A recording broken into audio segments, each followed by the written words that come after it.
Chapter 4. It is not strange for me to live here now in this community of women. Unlike some of the degenerate Western countries of which I have read and whose representatives I met during the Crusade, the women of Byzantium do not mix with men. We have our own palaces, or at least our own apartments in a larger palace. The little boys stay with the women until they reach the age when they need training in arms, and then they move to the men's quarters. My mother fell ill shortly after John was born and passed on much of his care to the nurse, who happily took complete charge of him. She kept him somewhat apart from the rest of us to give my mother a rest. And when my mother recovered, John was more used to his nurse and was so spoiled that my mother's strictness provoked screams and tantrums from him, so the nurse took over his care even more than she had for Maria and me. This situation was entirely to my liking. I was used to babies and usually enjoyed playing with them, but this little boy irritated me. He was a whiny child who screamed for what he wanted until the indulgent nurse gave in. His sharp eyes never missed anything, and we soon learned to hide toys and sweets away when he was present, for we would be forced to hand them over to him if he caught sight of them. So I was more familiar with my sister and cousins than with my brother. There were many cousins, some close to my age, and we played ball, ran races, and had make-believe games of Byzantine knights conquering hordes of infidel Turks. When it was cold or rainy, we stayed indoors playing dice and hiding from each other in the palace's many rooms. We also had lessons together. I had started studying with Simon when I was 4 years old, learning the rudiments of reading, mathematics, logic, and other studies suitable for imperial children. Simon set us difficult lessons, but he was a kind master, and those of us who applied ourselves received our share of praise. I enjoyed all these pursuits, particularly my letters, but was not pleased on those occasions when my father's mother, Anna Delisena, appeared in the schoolroom to inspect us. Since we were all children except for the harmless Simon, she would come with her face unveiled. Her long lips always curved into a satisfied smile when we stood up from our benches and bowed deeply to her. She asked us many questions, and her manner was so severe that the answers to even the easiest questions would flee our minds under her interrogation. Even worse than the wrong answer was none at all, and I heard my cousins in their desperation give ridiculous answers such as 7, when asked how many popes there had been up to the present, or air, fire, water, and wine when queried as to the 4 elements, rather than show their ignorance. One day, 2 years after I had first met my brother, we older imperial children were engrossed in the study of astronomy when our grandmother appeared.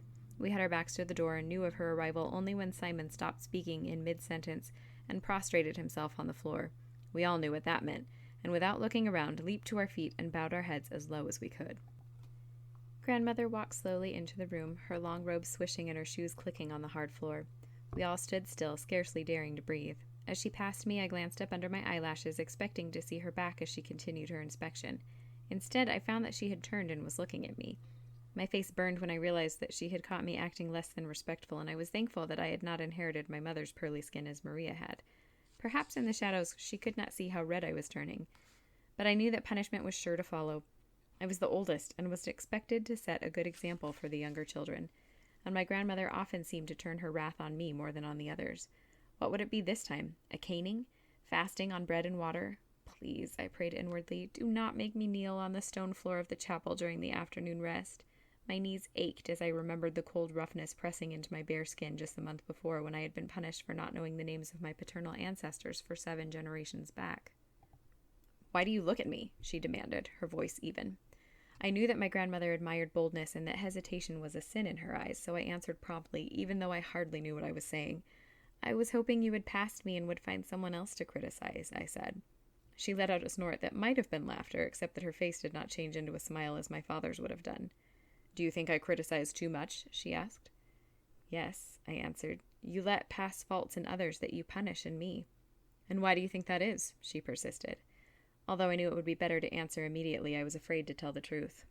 "Tell me," she said. Reluctantly I spoke. "I think you don't like me very much." Silence. My eyes were fixed on the floor once more, and this time I did not dare to look up. The silence grew longer and more uncomfortable.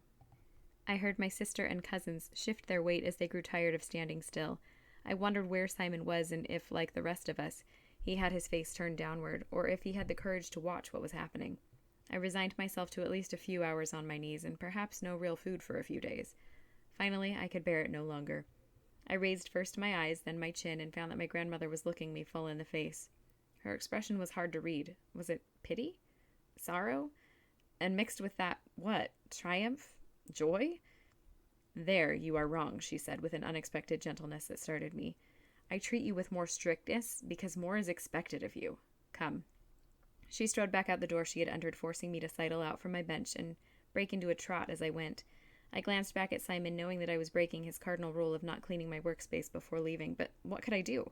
And in any case, I feared my grandmother many times more than I feared the little tutor. As I entered the corridor, I could see the end of my grandmother's long gown as she swung around a corner. I ran, hoping no one would see me behaving in such an unseemly manner indoors. Where could she be going? I received my answer as I turned to the next corner and saw her waiting for me at the entrance to the throne room. Her hand was on the hanging, holding it open.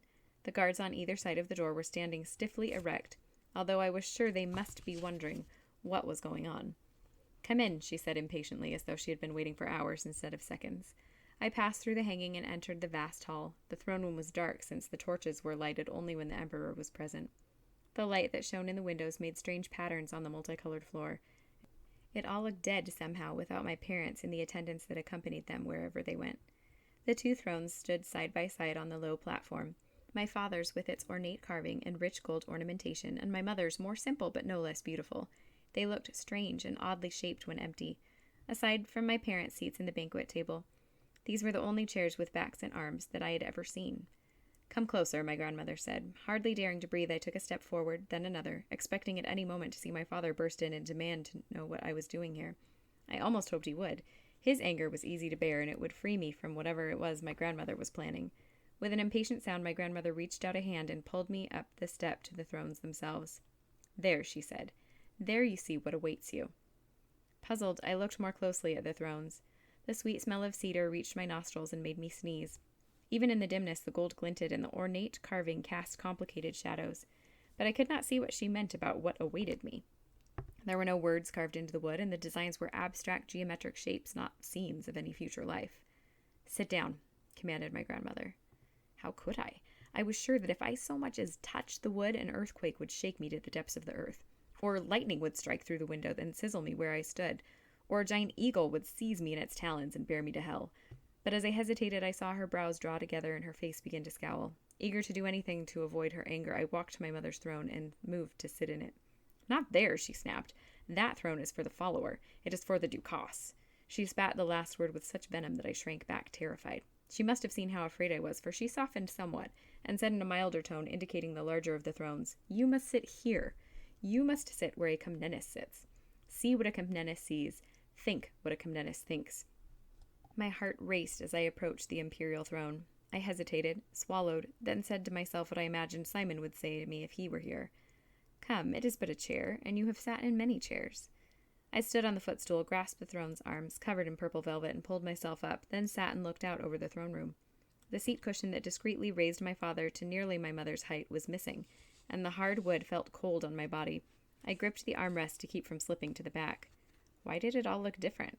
I had been here hundreds of times, usually mere inches away from where I was sitting, but something had changed. Everything was now below me, including the tall figure robed in black that was Anna Dalasena. "See," she said. "See how it will appear to you." And she walked back to the door, then made a pretense of entering, walking in with the small, hesitant steps of a frightened supplicant. I stifled a laugh, but she must have heard, for she looked up quickly and smiled at me as though in complicity. Her footsteps rang hollowly in the empty room as she approached the throne, then bowed low as a courtier does to his lord. After a moment, she raised herself up again. "See how they will bow to you, how they will worship you, how they will fear you. A word from you can bring death, or can bring an end to war.